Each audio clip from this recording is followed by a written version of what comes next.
E a gente vai começar a falar um pouco, toda semana, não sei se vai ser quase todos os dias aí, falar um pouco sobre as armas que existem na ESA. Aí quem sabe no futuro a gente fala um pouco também sobre os quadros e serviços e as características de cada uma delas, tá bom?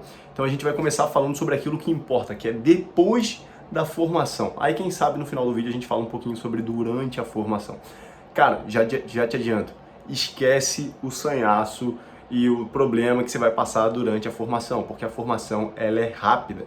Parece, quando você está lá dentro, que é uma caverna do dragão, que você entrou e você nunca mais vai sair, que aquilo ali nunca vai acabar. Acredita, cara, acaba e você vai se arrepender de ter escolhido errado só pensando na formação. Você tem que pensar no pós-formado, de como vai ser sua vida como sargento, que você vai ser muito mais feliz. Então vamos lá. Deixa eu virar um pouco aqui, porque hoje a gente vai falar sobre a arma de artilharia, arma de artilharia, e já vou adiantar que no meu ano, artilharia foi a última arma a fechar. Então, foi a arma que o pessoal menos quis da minha turma, beleza? Deixa eu melhorar aqui a luz, porque tem uma luzinha aqui, ó. Aqui é amadorismo total de YouTube. Então vamos lá. Rapaziada, primeira coisa que eu avaliava e continuaria avaliando se eu tivesse que escolher uma arma: os locais para servir. Uma pequena pesquisa no Google, eu já vi aqui mais ou menos os locais que tem para servir, mas já te adianto que são poucos lugares. Por quê? Porque o efetivo de artilharia é pouco. Não é necessário tantas pessoas para você colocar um obuseiro em posição e fazer a peça atirar. Então, para pensar, o exército não vai querer formar um monte de artilheiro e pouco infante. Por quê? Porque a infantaria, em compensação, você vai tomar o terreno a pé, então você precisa de muito mais gente. Entendeu? Então a artilharia, cara, na bucha, a atividade dela é fazer fogos, existe uma palavra certa, mas é aplicar fogos ao inimigo. Então você vai ter que utilizar muito a cartografia, o cálculozinho para poder bater o tiro no lugar certo. Você tem que olhar para a carta, você tem que calcular, você tem que pegar a quadrícula. Eu não sou artilheiro, não posso te falar com muita propriedade, mas na bucha é isso, porque você tem que acertar aquele tiro naquele alvo específico, que você vai estar a 6, a 10, a 12 quilômetros do seu alvo. Então você nem vai ver, muitas das vezes, o alvo, em quem você está atirando. Logo você vai se basear como que eu vou saber que eu acertei o tiro? Apenas com cálculo, e obviamente existe um observador avançado, que é alguém que está escondido um pouco mais próximo do inimigo, que consegue ver ali com binóculo. Na bucha é isso. A gente tem ali a artilharia de costa e a artilharia antiaérea, e eu acho que o pessoal pode falar outros tipos de artilharia aí, mas eu acho que as mais importantes aqui que a gente pode falar é isso, que é o GAAI, que é o Grupamento de Artilharia Antiaérea, e existe ali a artilharia de costa, artilharia de... Existe outro tipo de artilharia ali, mas na bucha, as principais são essas. Tô até me enrolando um pouco aqui, né? Eu tô vendo se eu acho aqui, ó. Tá, não vou achar. Enfim, quem que você vai lidar, cara? Você vai lidar com uma peça, o sargento vai lidar com uma peça de artilharia, ou seja, um obuseiro. Imagina um obuseiro, aquele canhão gigantesco. Você vai estar meio que responsável ali por aquela peça, e enquanto o tenente vai estar com umas 3 peças, ele vai coordenar os 3 sargentos, entendeu? Então existe todo, eu sei que o nome é diferente, mas eu vou chamar na linguagem da infantaria, existe o pelotão de artilharia ali, em que vai colocar a peça na posição e vai atirar. Principais coisas que você tem que saber, cara, não é sobre a atividade. Por quê? Porque a atividade pouco importa pro seu dia a dia depois no futuro. Pô, Gabriel, como assim a atividade pouco importa? Sim, cara, pouco importa, porque você ainda vai ser instrutor de recruta do período básico, você ainda vai ser instrutor de CFC, então muitas das coisas você vai fazer igual a todo mundo. E outras coisas, e só no exercício, lá no terreno, é que você vai mudar um pouco a parada, que você vai mudar a atividade na hora de ir pro terreno. Mas fora isso, cara, você vai estar muito parecido com todo mundo dentro de um batalhão de artilharia. Então, primeira coisa que você tem que saber, locais para servir. Então aqui eu separei alguns locais que existem os gás, artilharia de campanha melhor. Eu tentei pesquisar melhor, cara, para ver se aparecia alguma coisa a mais, mas não apareceu. Deixa eu ver se eu consigo um melhorzinho aqui.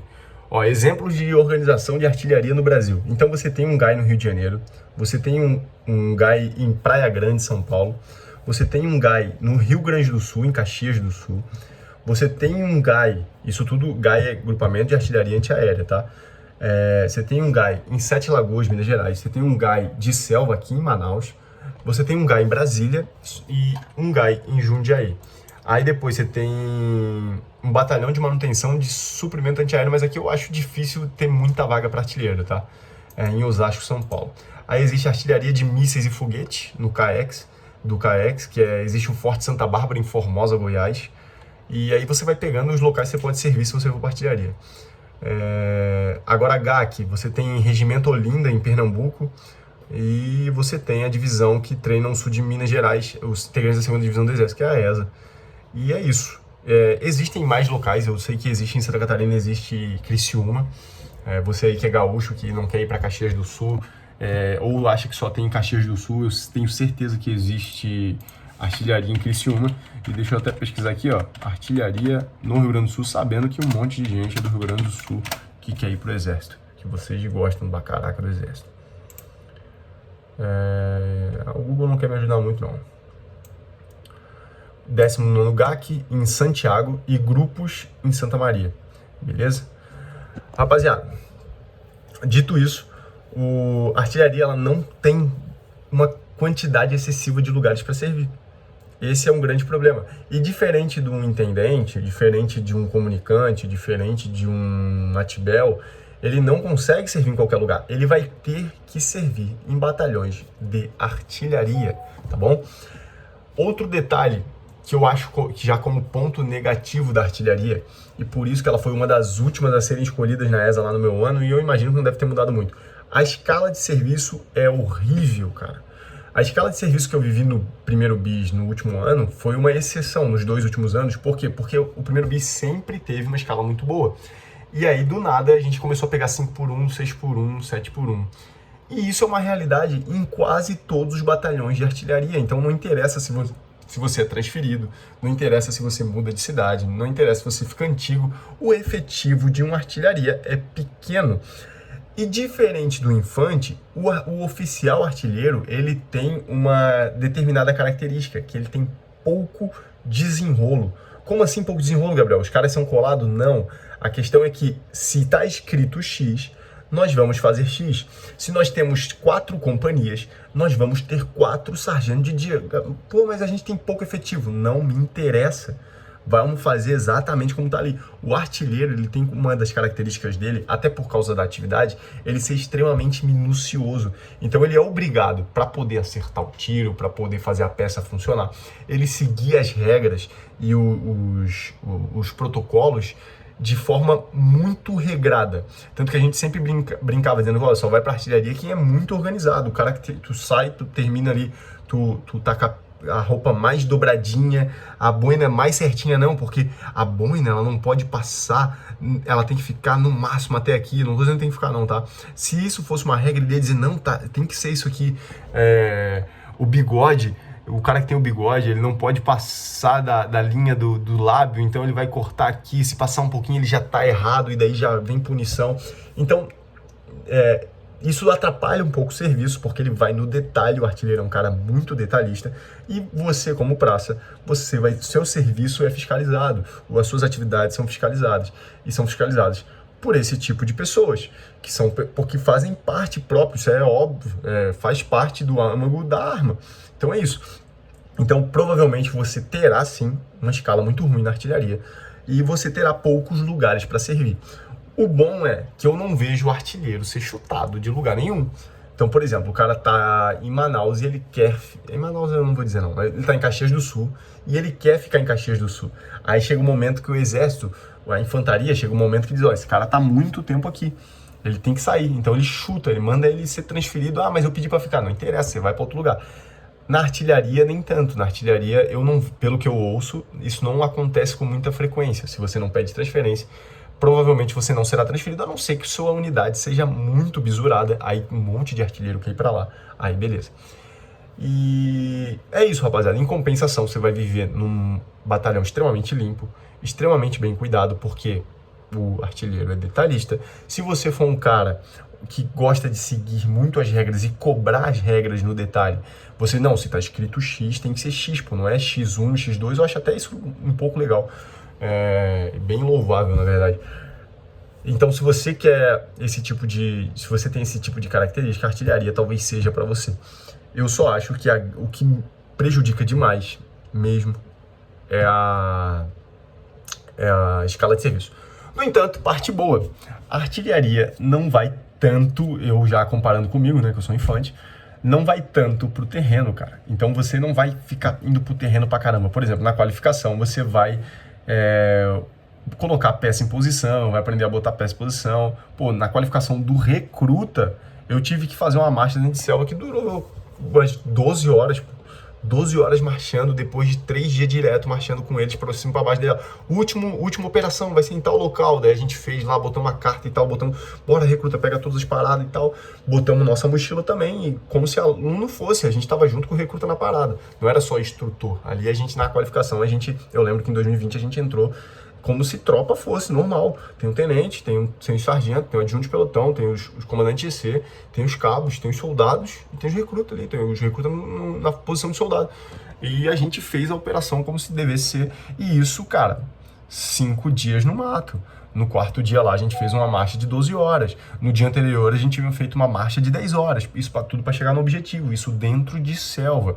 Então, cara, E a selva, cara, tem gente que acha que estudou em geografia que a Amazônia é plana. Vem aqui conhecer se é plana. É soca em cima de soca, irmão. É subida e descida o tempo todo. Beleza, rapaziada? Gostaram do vídeo? Gostaram desse tipo de tema em que eu vou falar sobre uma arma por cada dia ali? Talvez uma por semana eu vou começar a trazer. Vou falar sobre artilharia, depois vou falar sobre comunicação, depois sobre engenharia. Aquilo que eu sei, tá? Porque eu não gosto de falar aquilo que eu não sei, aquilo que eu não tenho propriedade para falar. Mas aquilo que eu tenho propriedade para falar, eu falo. Ah, bônus. Não esquece de curtir aqui, se inscrever, comentar que tipo de vídeo você quer. Alguém aqui comentou dizendo, fala um pouco sobre infantaria, artilharia, engenharia, sobre as armas da ESA. Então tô falando. Mas aqui vem um bônus. Eu ia falar só sobre o pós-ESA, mas vou falar sobre a ESA também. Na ESA, o artilheiro ele tem uma vida muito mais tranquila do que um infante e do que o cavalariano. A infantaria e a cavalaria, por serem armas bases, as outras armas apoiam as armas bases, só para vocês entenderem. As armas bases do exército são a cavalaria e a infantaria, que eu vou explicar cada uma delas em um outro vídeo. Mas a cavalaria e a infantaria, elas são muito mais de marcha, mochila, fuzil, acorda cedo, vai tarde e não sei o que, e é essa porra mesmo, e segura, e pressão psicológica. Então a infantaria e a cavalaria tem muito disso. A artilharia não tem? Tem, só que é de uma forma muito menor. Por quê? Porque na ESA, o artilheiro ele tem que ser mais técnico. O infante não é tão técnico. Ele precisa saber, de fato, calcular a merda do tiro dele para cair no local certo, porque senão vai gastar uma munição que custa milhares de reais. Um tiro custa milhares de reais. Então, se ele errar o alvo, cara, é barro. Então, ainda mais o sargento tem que saber isso, ainda mais o sargento que vem de ESA, porque quando ele chega num batalhão, ele vai ser um sargento de carreira, vai ter lá os sargentos temporários e tudo mais, mas o sargento de ESA ficou estudando 2 anos, irmão. Esse cara tem que saber. Então, só para vocês terem uma noção, na ESA você vai ter muito mais papiro, muito mais estudo do que a infantaria e a cavalaria, que vai ter muito mais ralação, tá bom? É isso que eu queria dizer. Então na ESA vocês têm sim uma vida um pouquinho mais tranquila. Se é que pode dizer que tem vida que alguém tenha vida tranquila na ESA. Beleza, rapaziada? Gostaram do vídeo? Não esquece de curtir, de comentar e de se inscrever no canal, cara. A gente tá quase batendo 1000 inscritos. Vamos lá, hein?